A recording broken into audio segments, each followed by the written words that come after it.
Welcome to the IG Live while I try to balance this mic stand. Okay, there we go. Oh, but I want the angle a little different. There we go. Hello. Hey, Lisa. How's it going? Get the first one on. A couple other people on. Joe and other people. So, I feel like we're starting to get into the area of no news days. Like, the news is just not that interesting anymore. Okay, Fauci, Dr. Fauci is on C-SPAN. Once again, Congress is like the best reality show we've got. Like, there was the impeachment hearings, which had huge ratings. Like, I was really sure the impeachment ratings were the best reality show I've ever seen, even though it was all old men. Like, I never thought I'd be so into like a reality show with just old men as characters and one old woman. And now it's happening again. C-SPAN, Dr. Fauci arguing with Rand Paul, Chuck Schumer. All our favorite cast of characters are on the Dr. Fauci show. And then, by the way, can we talk for a second about Donald Trump's press conference yesterday? Because I do think this is a great example of you don't have to be political, but you could criticize both sides. Like, I don't know if you saw, Donald Trump was on this press conference, and an Asian woman asked him from CBS News, and I mentioned Asian for a reason. She said to him, this reporter said to Donald Trump, hey, why are you always comparing yourself to other countries when there are 80,000 deaths in the U.S.? And he said, ask China, which is something he always says. And she said, why are you saying that to specifically me? And so then there was all these articles that said he was a racist for saying ask China to a woman who was Asian, who was asking. Now I'm going to criticize both sides. So I'm going to criticize him because he ended up, long story short, he ended up just walking out. He was so disgusted. If you're president of the United States and you're going to be doing these press conferences, you have to be a mature adult and be able to handle it. Now, people constantly are criticizing him. Whatever, you're the president. You took the job. You got to handle it. But why did this reporter ask such a stupid question? What United States, what does it have to do with the fact that Trump was saying we've done more testing than other countries. Maybe he means testing per million. Maybe he means deaths per million. Her question sort of had no answer to it. So why did she ask the question to begin with? And for the past few weeks, he's been constantly blaming China for this virus. So of course it's not racist for him to say to an Asian person that the virus came from China. So ask China. So both sides, I feel like every political side is acting like a bunch of idiots.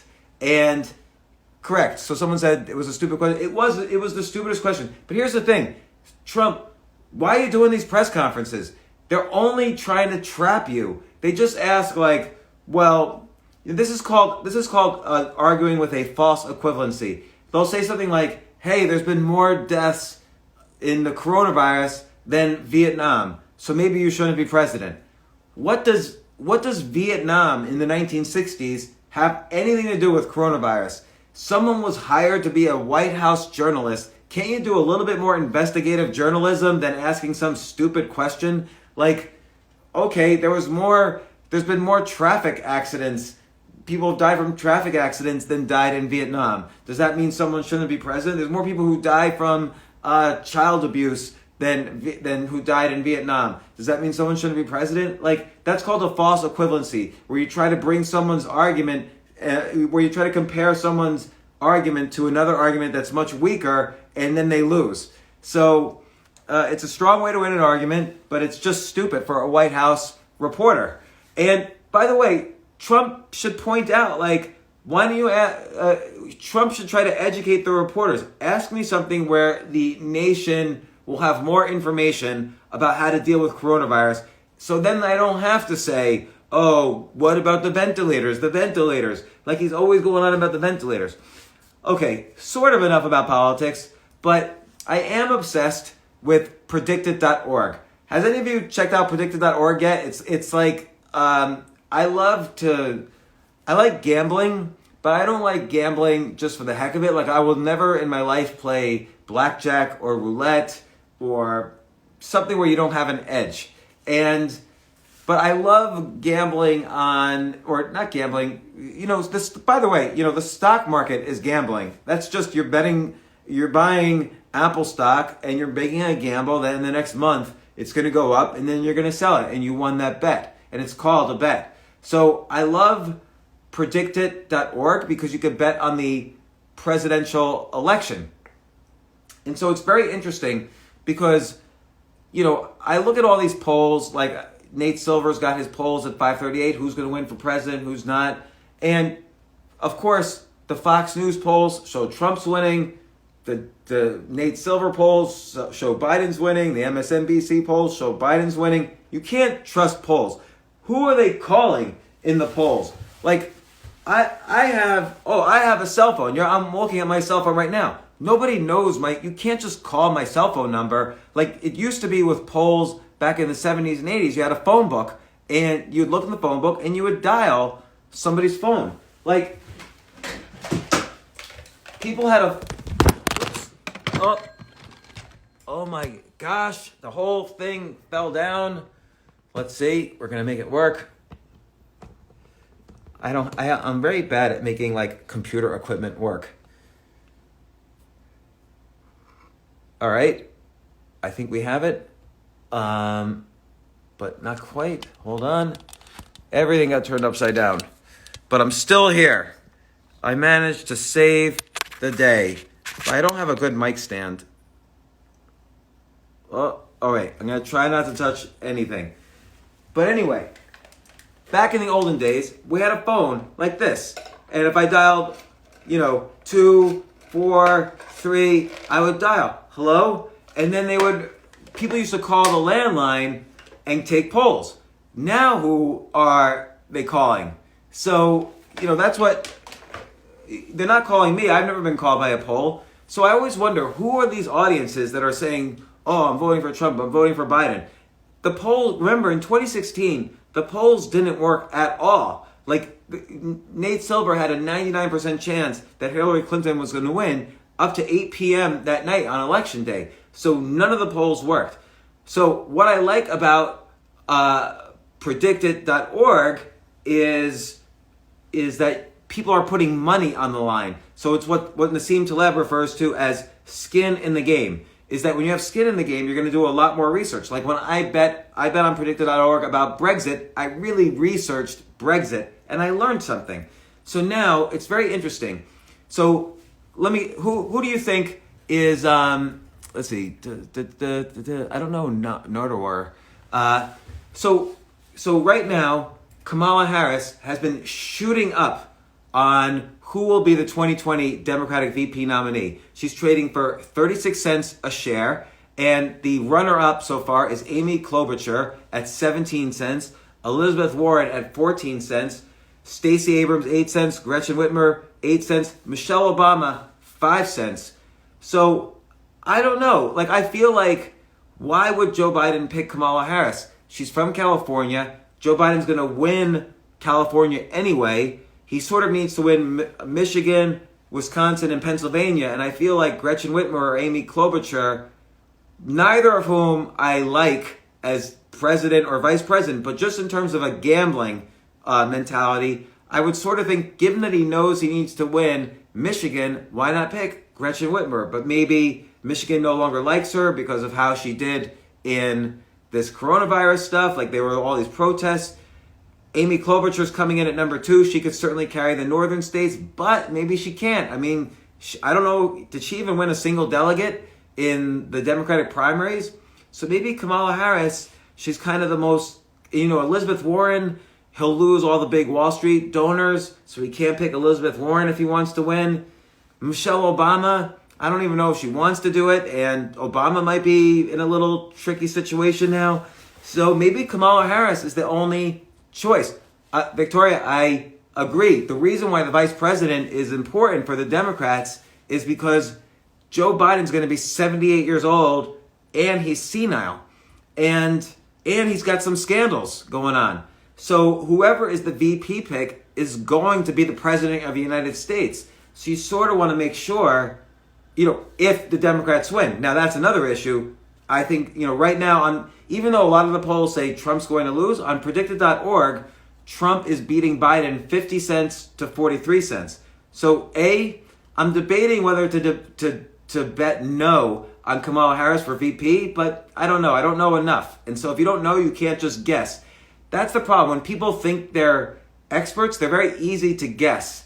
Like coronavirus. Oh, I guess movie theaters are going to never reopen. Well, are you willing to put money on that? Because that's what a prediction market is. I would not, even though I think movie theaters are going to have a problem, I would not make that bet because there's a lot of uncertainty. So in terms of the presidential election, 2020 presidential election winner has got Donald Trump at 49 cents, Joe Biden 44 cents. But here's the strange thing. Help me understand this. Which party wins the presidency in 2020? The Democrats are at 53 cents. The Republicans are at 48 cents. So I sort of think that a lot of bettors think Joe Biden is... So how could the Democrats win the presidency, but Donald Trump win the presidency? I sort of think when you put it Trump versus Biden, then Trump wins. But I think a lot of people think, so that means... So if that were the only bets, you could bet on the Democrats and Trump, and maybe there's an arbitrage there where you make money no matter who wins. But, Democratic nominee, who is the bet? Joe Biden at 80 cents. At this point in the game, Joe Biden should be trading at 95 cents. He's got a lock on the nomination. Trump, for the Republican nomination, is trading at 95 cents. Why is Biden only trading at 80 cents? Because I think they're looking for a way to drop Biden from the ticket and maybe put someone new in there. And let me see, number 2 on that. I'm going to click on that one. Joe Biden's at 80 cents. Hillary Clinton's at 9 cents. Andrew Cuomo and Bernie Sanders are at 3 cents. So I think maybe they think maybe Joe Biden is going to give up and Hillary Clinton is somehow going to take it. I don't know, but that's why you get more information when money is on the line. If I invest in Apple stock, I am more likely to know about Apple than some reporter for the Wall Street Journal. And that was the whole reason for sites like TheStreet.com or even CNBC, is that people with skin in the game would talk about things. And when you have skin in the game, you're more likely to do more research. Like, I don't know how a bar is run, but when I bought a bar, I made sure I knew how a bar was run. Actually, that's not totally true. I remember I was interviewing Ken Langone, who started Home Depot as a multi-billionaire. Ken Langone, at the beginning of the podcast, he was like, "You own this place?" Because it was the comedy club. We did the podcast at the comedy club /bar. And I said, "Yeah." And he's like, "Well, how much do the waiters make? What's your margins on alcohol? How much do you pay the comedians? What's your rent?" I didn't know any of the answers. And he was like looking at me. He was like looking at me like this. And I even heard later, we've had nice emails back and forth since then, but I even heard later that he didn't have a lot of respect for me. That happens. That happens frequently, more frequently than I would like. But it's because I didn't know how much the waitresses make, and I still don't. So, I don't know. I'm not interested. That's not like an investment where I hope to make money. That's an investment where I hope to stop losing money, but we'll see what happens. I don't know if comedy clubs, Victoria could comment, she produces comedy shows on there. I don't know if comedy clubs are coming back anytime soon, and I don't know if I care that much. I'm trying to decide if I care.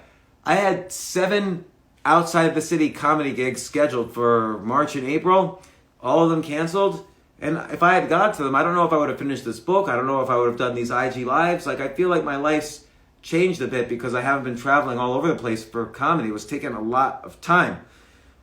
Doing once a week Victoria's shows. Those were excellent shows, Victoria, and Evan Weiss's shows. I don't know if Evan's on here. Those were really great shows at the Greenwich Village Comedy Club. Evan, if you're there, you guys had good shows. Better shows than when we were at Stand Up New York, I'll have to say. By the way, very interesting to me. This is a semi-money-making idea. Guess what the most searched item is on Pinterest? Just guess. What is the most searched item on Pinterest right now? other than surgical masks. Anybody? But most search for items on Pinterest. Well, I will tell you, bread machines. Everybody's learning how to make bread right now. Dogs, no. Everyone's learning how to make, no, sorry. That's the most searched. Bread machines are the most searched on Shopify. On Pinterest, noodles are the most searched. So people are just carb loading right now. And you know why? So today my podcast with Dr. Andrew Huberman is out. He's a professor at Stanford in neuroscience. This is where we talk about dopamine and serotonin and how dopamine is like the beginning part of the day, where dopamine's the molecule of more. You want more, more, more. And you get excited and it releases dopamine. You get more likes on your tweets. You write an article. You make a phone call. You do a meeting. Dopamine. But then serotonin is that time of the day when you settle down, and it's the here and now molecule. You have your gratitude for what you have. You do service to others. It's more about being satisfied with what you have here and now so you can sleep at night. The best food that releases something called, I think it's called tryptophan, which is a precursor to generating serotonin, is complex carbohydrates. Pasta, homemade bread. So it's no wonder that bread machines and noodles, people are looking for these they're called comfort foods, that they want to have homemade bread, that smell of homemade bread, the taste of pasta and noodles, and then you go to sleep and you're satisfied and you're feeling all full if you don't eat too much of it. And so then I looked on Alibaba, and I'm not going to recommend the whole drop shipping model. I don't know if that works. But on Alibaba, they were selling bread machines for $30 a bread machine. But on Amazon, the exact same bread machine was going for $300. Now on Alibaba, you had to order a minimum of 1,000, and then you have to think about storing them, and you have to think about shipping them, and so on. But I guess that model still exists. It's called drop shipping, where you put the bread machine on Amazon. You can put it right now. You could upload a picture of a bread machine, put it on a Shopify store or Amazon, tell a story, and then this bread machine is going to come with 65 your serotonin diet with bread. I'm going to make the ultimate serotonin diet, and it's going to come with this bread machine, and you buy the whole thing for $300. And then you buy 1,000 bread machines for $30, and you sell all 1,000, you make $300,000. I don't know, that seems like that model still works. So let me tell you all the websites I did. First off, I forgot where I saw the most searched items on Pinterest, but it was on Stackline, Stackline, Stackline.com had the most searched products, the 100 most searched products on Shopify. They took the top 1,000 Shopify stores, and I think like energy drinks might have been number 1 and bread machines were number 2. And then I used Alibaba to see how much bread machines cost, and I used Amazon to see the highest rated bread machines, and boom. Now, there's a lot of questions in that, but it's the hint of, I think it was February 2016, I wrote about drop shipping, and one guy followed my advice, and he literally made $1 million within 30 days. I have never done drop shipping, so his name's Trevor something, and I have not done this model, so I don't know if it works, but it looks to me like it might work. And he wrote the foreword to my book, 170, the Side Hustle Bible. But then he told me he taught his parents how to do this, and they made their first $1 million within 90 days. So I don't know if this this business model still exists, but it's interesting. And again, you can use data from Pinterest and Stackline and Shopify. You could use Alibaba, or another site is Ways to Cap, which is like the African Alibaba, which is interesting. And then use Amazon to sell, or Etsy or eBay. And there are other apps out there that show you the highest trending products on eBay. So there's something to it, and I don't know whether you should do this as a product play or a data play. Maybe there's something to compiling the data and sending this out as a newsletter. Like, here's the top trending product on Amazon, eBay, Etsy, Shopify, Pinterest, and so on. Every day you send that out. Maybe that's a newsletter product. And so you set up, so here's how I would do that. If I was going to do a newsletter product about trending items on all the stores, I'd create the newsletter on Substack. I would start answering questions on Quora and Twitter, and I'd start writing on LinkedIn about of all these business models that you can maybe make products. Or, for instance, knowing that Noodles is the top trending thing on Pinterest, maybe I rent space in a cloud kitchen and make a menu. Here's every type of noodle dish, like it's James's Noodle Emporium, the Noodle Emporium. So I'll sell pad thai, pasta, maybe a noodle sandwich, maybe 2 ramen noodles, make a sandwich with pastrami in the middle, so I'll have a noodle sandwich, maybe noodle pie, noodle mixed with banana, so it gives a sweet taste, or noodles with sugar on it, so it's like a sweet kind of noodles, it's dessert. And now I have a right now, it's important to remember, restaurants at this moment are not places you go. Restaurants are virtual. Restaurants are places where you just see a menu on Uber Eats and they bring you the food. So you don't need to rent a building and have seats and waiters and waitresses and all these cooks. You just need a tiny space in a kitchen, and you just need to make 1 or 2 items, put the menu on Uber Eats, and now you have a restaurant. You could have a restaurant in the next 48 hours, as opposed to waiting for licenses and regulations and all that. So it's interesting to see that these bread, carb, noodle things are trending, and there's lots of, you start to think of ideas. Well, what does that mean? Maybe I could make a YouTube channel, the great, Altucher Bake Off, and I compete with all my kids about making some kind of weird cake or whatever, and put it on YouTube and maybe monetize that way, or put it on TikTok, even better. So, by the way, I want to get to some questions, but my idea list of the day, Jay, why is she saying ooh? What's going on here? Is this Jay's IG? Jay, what are you saying? That's making everyone say ooh.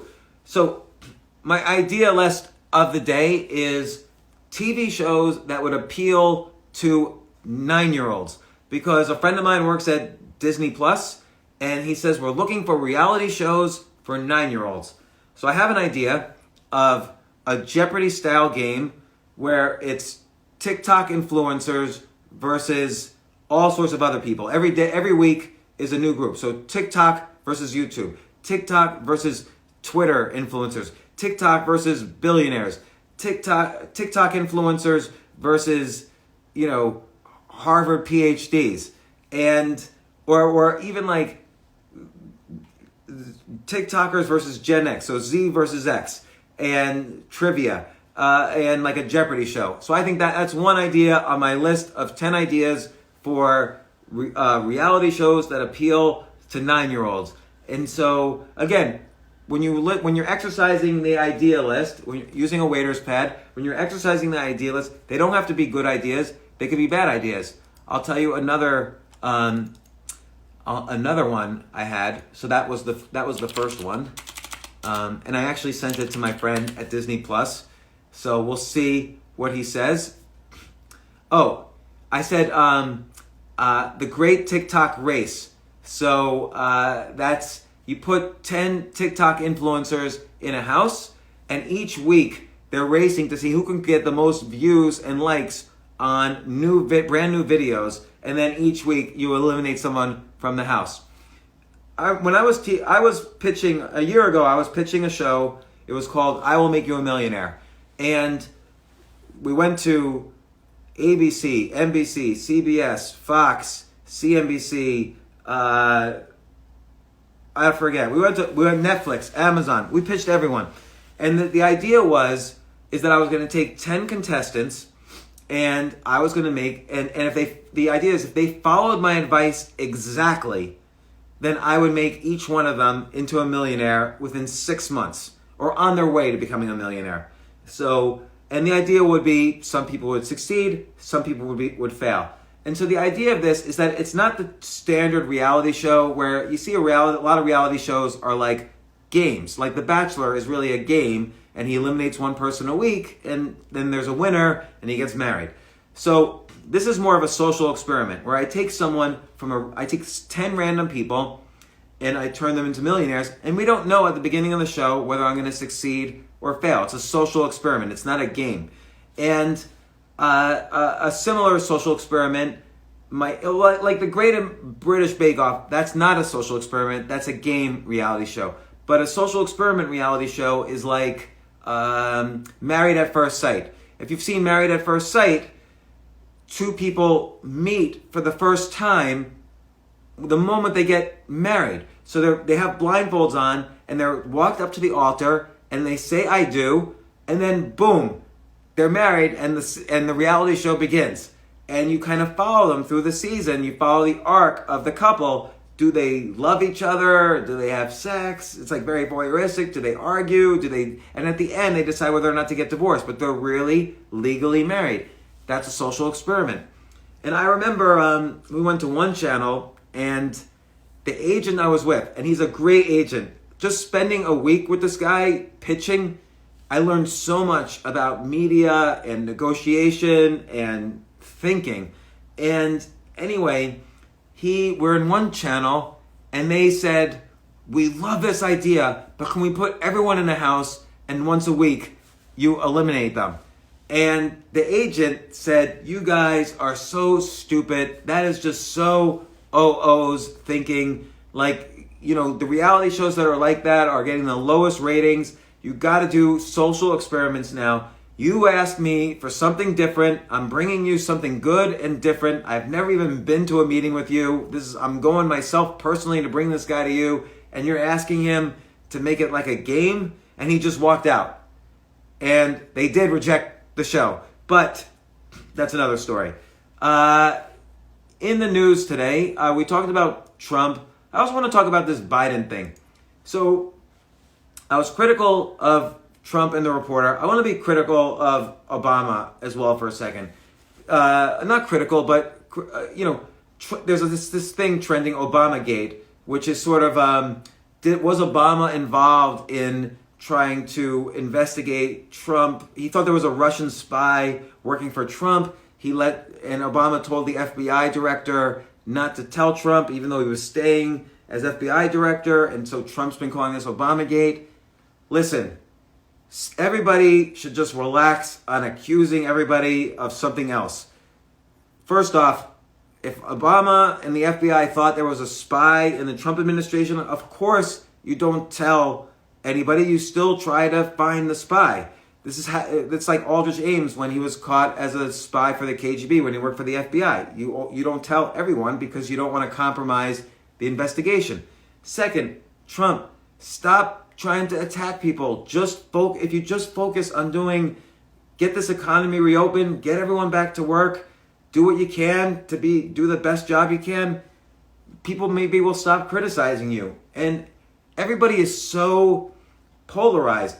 Like, why is it the case that Democrats want a lockdown and Republicans don't want a lockdown? Like, what made this political? Like, there are so many people suffering now from the lockdown. There's hardly anybody in 48 states. There's hardly anybody in the hospitals. In New York City, there's no one in the hospitals right now from coronavirus. And it's still hard to get your cancer checked out in New York City. So when are they going to start reopening parts of the economy? Now, but then there's the question, given the fear that the media has created, and it's real fear, it's a real serious disease, the coronavirus, but will people be willing to go out to restaurants? Sometimes I see in two different newspapers the same restaurant. Oh, the restaurant was hardly full. And then the next article in another newspaper will be, oh, the restaurant was packed, but it was a 30% limit by law. And so two different newspapers saying the opposite things. We're just never getting accurate news anymore. Here's what I've been able to gather about the states that are reopening, which is that, yes, people are going to restaurants. Yes, people are on the road now more than ever. Yes, people are going to the beaches.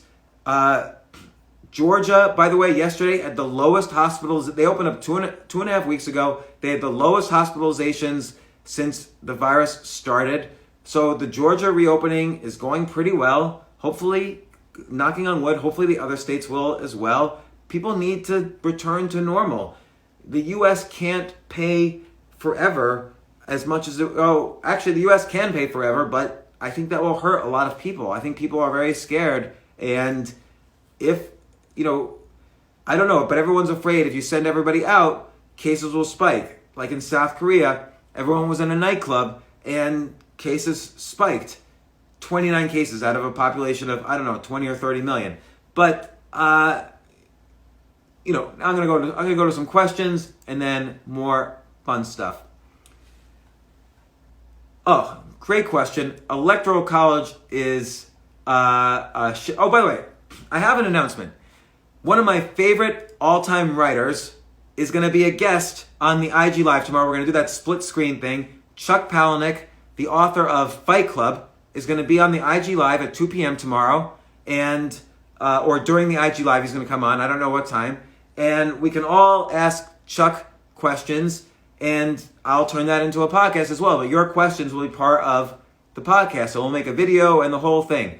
Chuck's a great writer. He wrote Fight Club. He's one of my favorite writers of all time. He also wrote a book called Consider This, about how to be a better writer. So I hope you all come to the podcast, the IG Live tomorrow. It's Chuck Palahniuk, special guest. I'm going to try to have more special guests, and I'm very excited about that. Now, there was a question, is the Electoral College a sham? Let me ask you a question. So I'm going to ask you if you think it's a sham, and I'm also going to ask you if you think it's not a sham. When I ask either question, if you think if you agree, do a bunch of likes. So the Electoral College is a sham. Anybody? Hit like if you think the Electoral College is a sham. Okay? Hit like if you think we need the Electoral College. Hit like. All right? Nobody thinks anything, or maybe there's a delay. I don't know. But I think, let's look at it.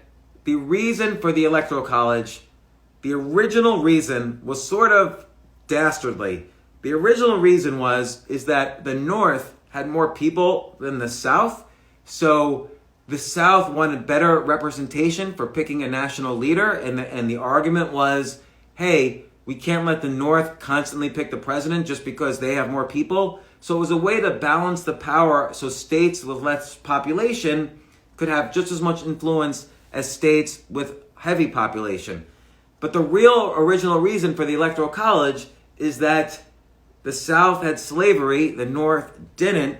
So the entire purpose of the Electoral College in the Constitution was to protect the rights of slave owners, which was not such a good thing.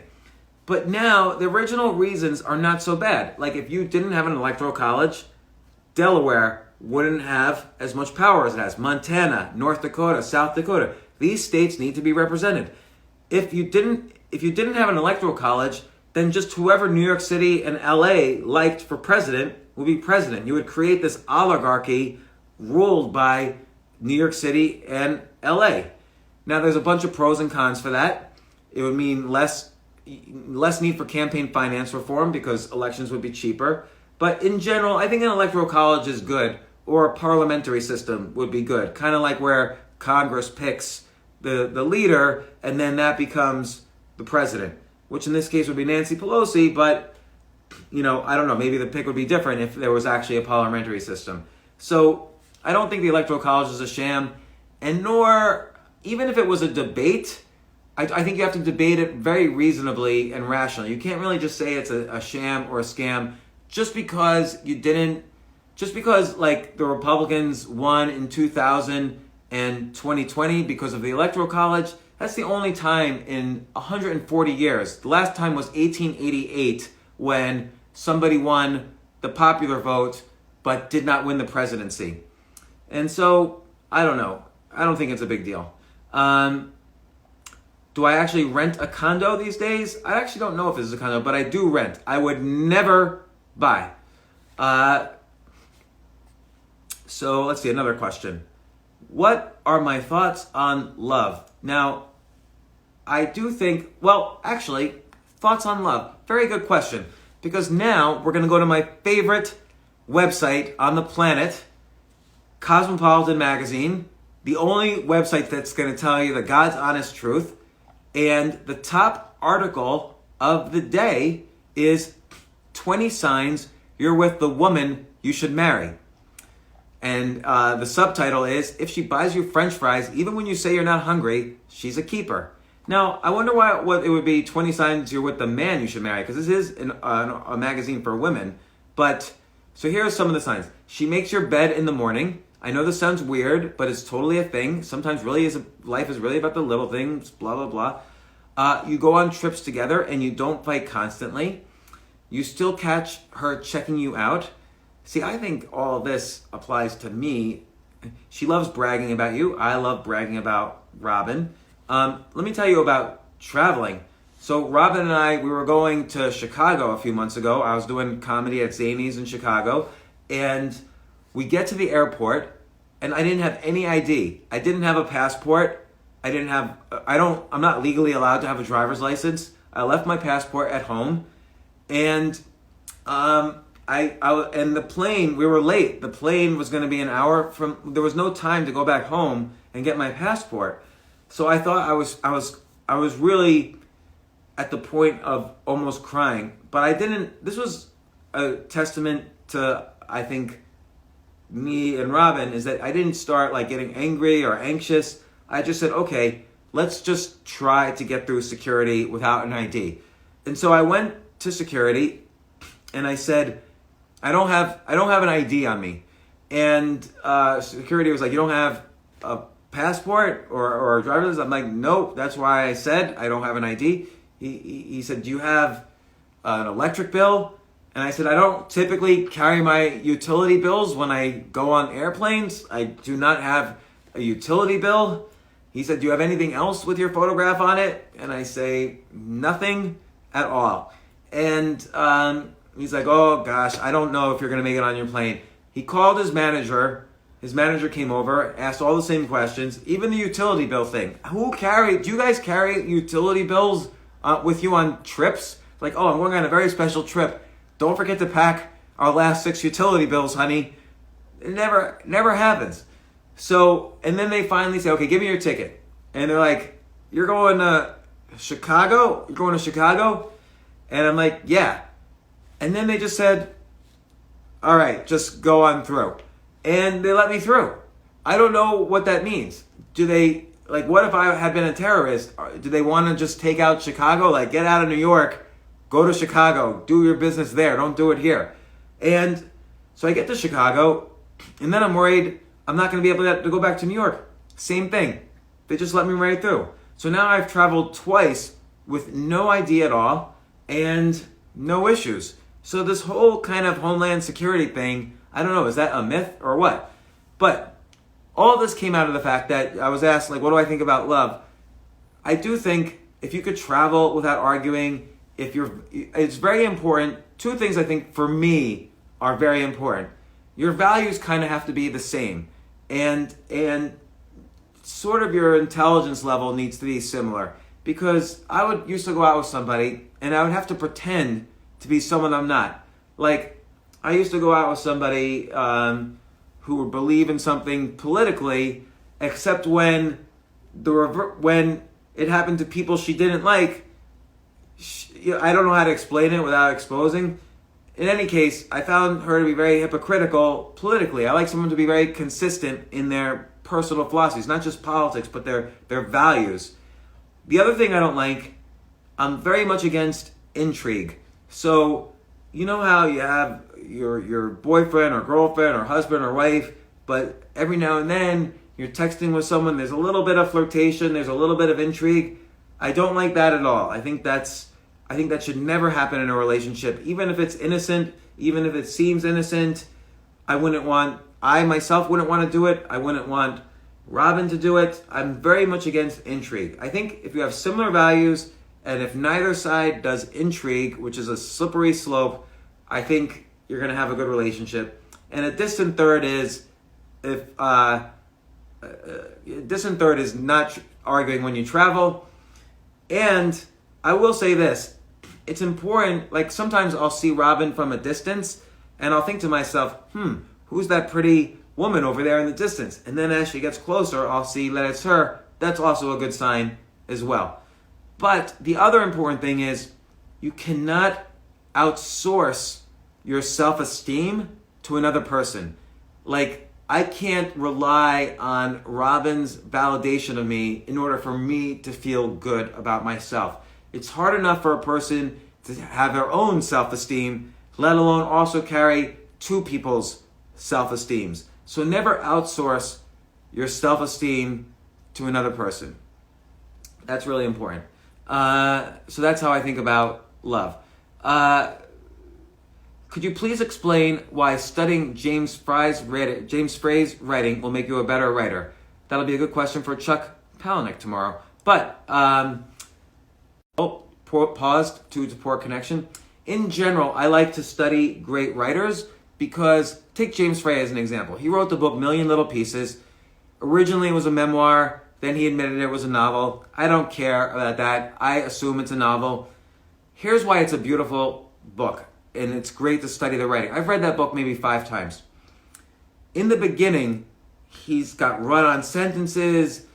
Sentences aren't capitalized. You can't tell who's talking, who's not talking. It's kind of crazy the way it's written. And that's because he's still on drugs. The main character is still a drug addict. And then throughout the book, you see how the writing changes while the story changes. So that's true for a Hemingway book. It's true for James Frey. It's true for a Bukowski book. I like it when the style of the writing itself is part of the story. So let's take John Grisham as another example. Now, I'm not criticizing John Grisham. John Grisham is a great writer of legal thrillers. So he knows how to construct a brilliant plot on a legal thriller better than any other writer. But his writing is the same all the way through. He works that plot. He's a worker, and he grinds through the book and writes it. It's different than James Frey or Thomas Pynchon or Chuck Palahniuk or Charles Bukowski or Mary Gateskill or Miranda July or Lori Moore. The structure of their writing is part of the story, and I think that's a real beautiful way to write. I try to do that myself with my own writing. How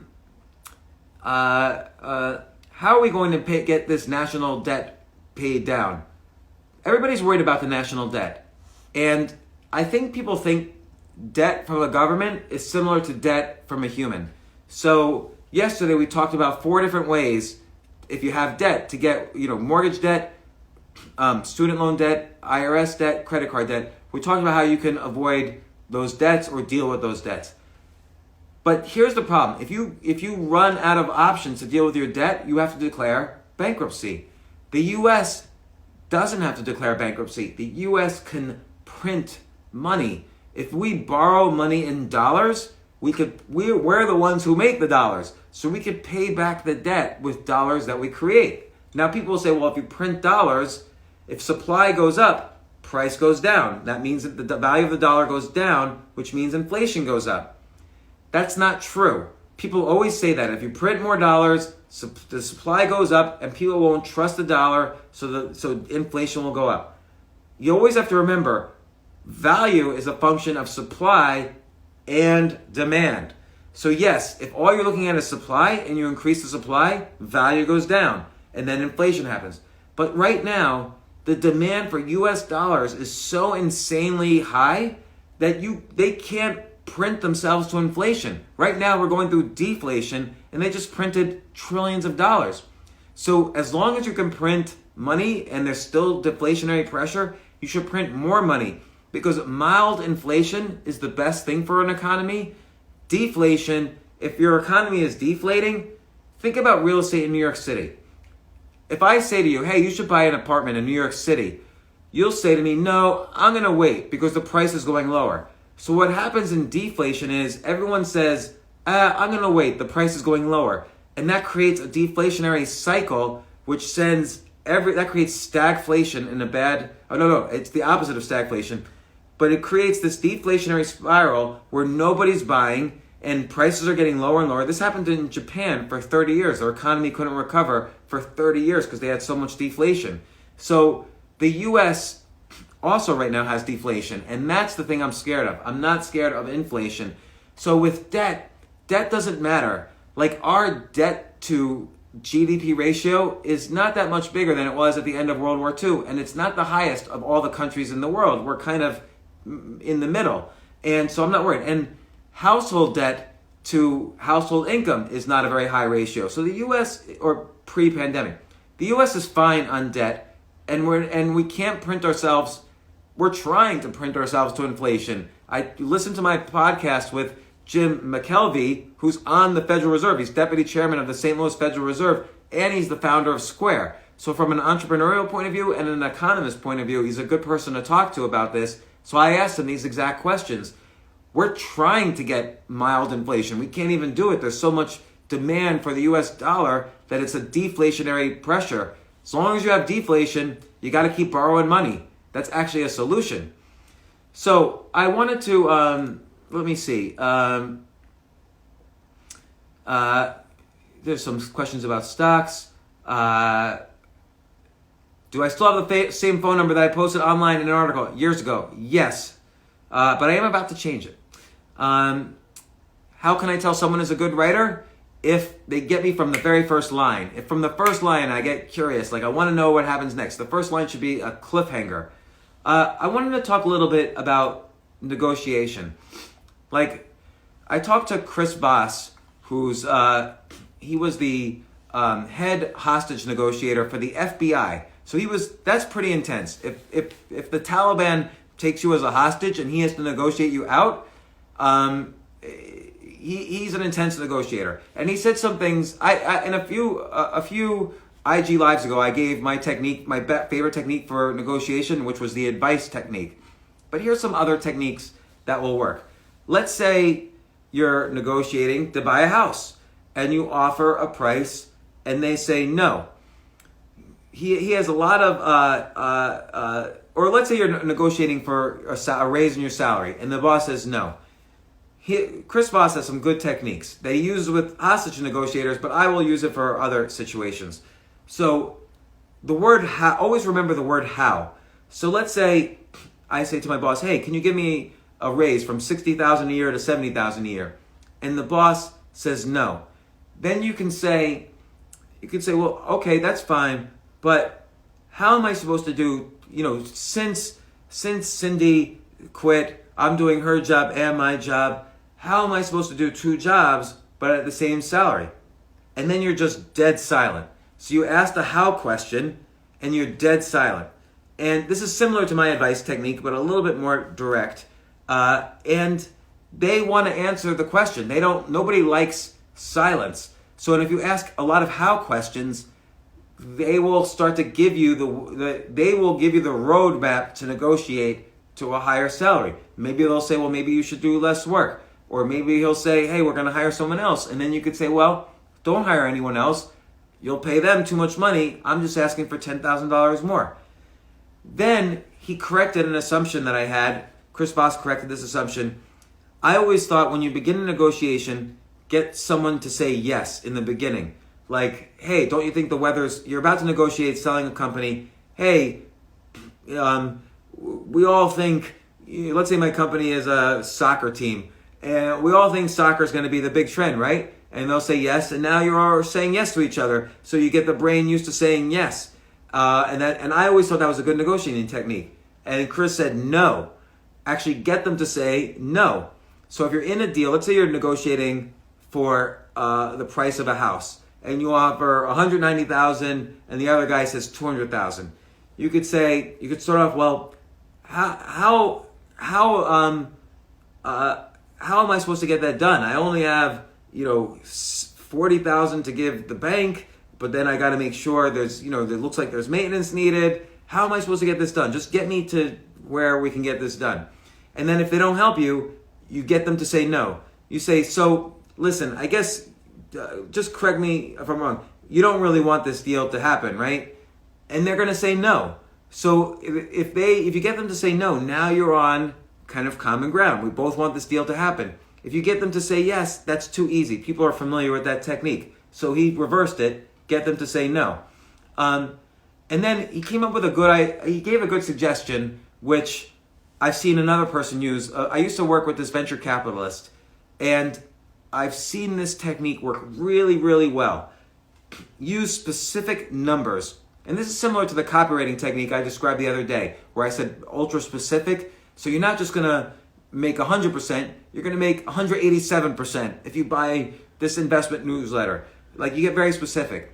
But the way I see the technique done is you have to justify it. If I say this house is not worth a penny more than $193,127, I can't just make up a specific number. I have to have the math behind it. You could say, look, I've done all the comps in the area. They came to 186,000, but I understand you bought a pool and blah, blah, blah. They don't have a pool, so I'm adding, this is the average price of a pool, and this is how I get to this number. So I can't really justify, how can I justify spending more? Give me advice on how you would justify spending more, or else this is the number I've got to stick with. So you can get ultra specific and always be specific in a negotiation, but you have to have the mathematical justification behind it. And so that's some Chris Voss. This is the mini negotiating class. Chris Voss he's offering a master class right now, but I'm giving you the mini class based on my experience plus what he says. This is a great technique. Mirror what the other person says. So if I ask my boss, hey, I'm making $60,000 now, but I'm doing the job of 2 people. Can I get a raise to $70,000? And he says, look, James, I'm sorry, I can't give you a raise to $70,000. Just mirror him. So just repeat the last few words he says. You can't give me the $70,000. And then just be silent. And he'll fill the silence. He'll say, yeah, the company's, cutting, you put a salary freeze. And then you say, the company did a salary freeze. You don't even put any emotional inflection. You just repeat it. The company did a salary freeze. Yeah. We're having troubles with our competitor. They just beat us out on a big client. Yeah,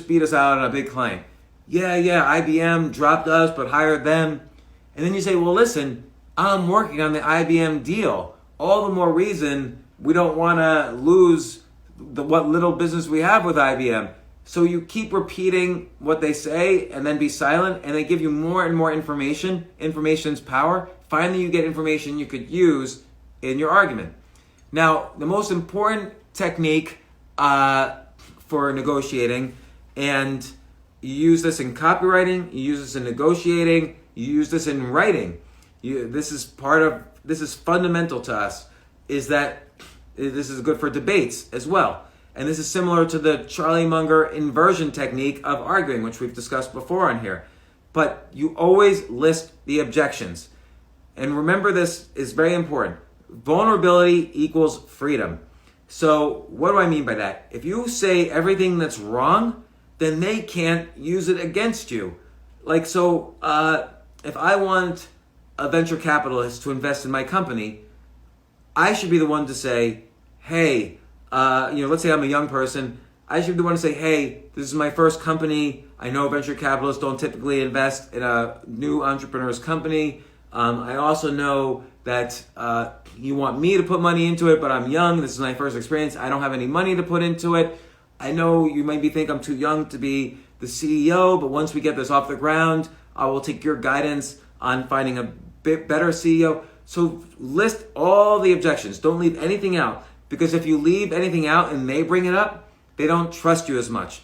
So listing all the objections is really important. So I'll summarize kind of a combination of Chris Voss's techniques and my techniques. There's the advice technique, which I talked about earlier, and I'll summarize it. If you're asking for a raise and they say no, you can say, look, you're the master at this. I'm keeping my head down, working hard. Just give me advice. What would I need to say to you to have a raise or whatever? Then another technique, which Chris doesn't talk about, but I talk about, have more items on your list of things to negotiate than the other person. So your boss might think that raise is the only thing being discussed, but maybe there's raise, title, vacation time, the size of my cubicle, how many vacation weeks I have. Make your list bigger than theirs so you can give up the nickels to get the dimes. Now I'll go into the Chris techniques. Always ask how.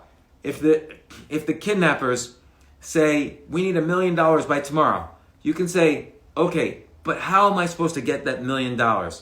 And that takes them back a little bit. And then, here's another Chris technique.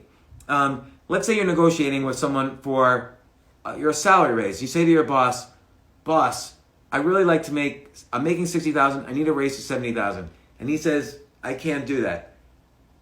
Make them feel powerless. Nobody likes to feel powerless. So here's the negotiating technique. You say, okay, it's no problem, boss.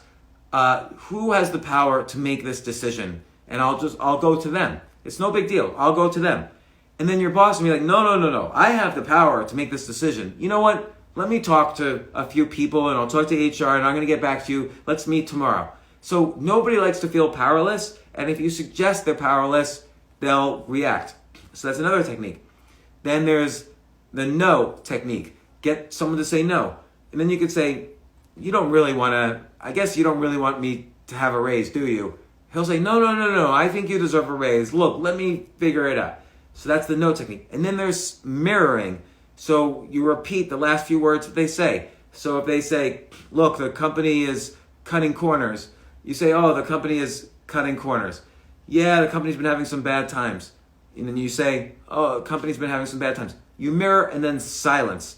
Silence is really important because it makes everybody uncomfortable and they don't know how to react when they're silent. So that people will fill the silence. They can't help themselves. They will, particularly someone in authority, will fill the silence. They can't help themselves. So silence is very valuable. And Victoria, am I right? Silence is valuable in comedy.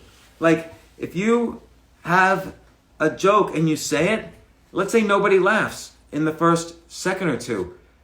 The instinctive reaction from a comedian, if you're on stage, if I say a joke and everyone's silent in the audience, my instinctive reaction is to very, very quickly panic and get to the next joke so I can get to that next laugh as quickly as possible.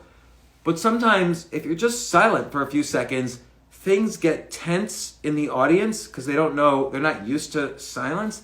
And then you could say something like, what, you guys didn't like my TED Talk? And then you broke the tension and you made fun. It wasn't really a TED Talk. It was a joke, but you're recasting it as a TED Talk. And they're going to laugh. Not because the TED Talk idea was funny. You just gave them an excuse to break the tension with laughter. And 100% of the time, Victoria, am I right? 100% of the time, people will laugh at that point. And you can always use that. Or you could say, there's a million things you can say.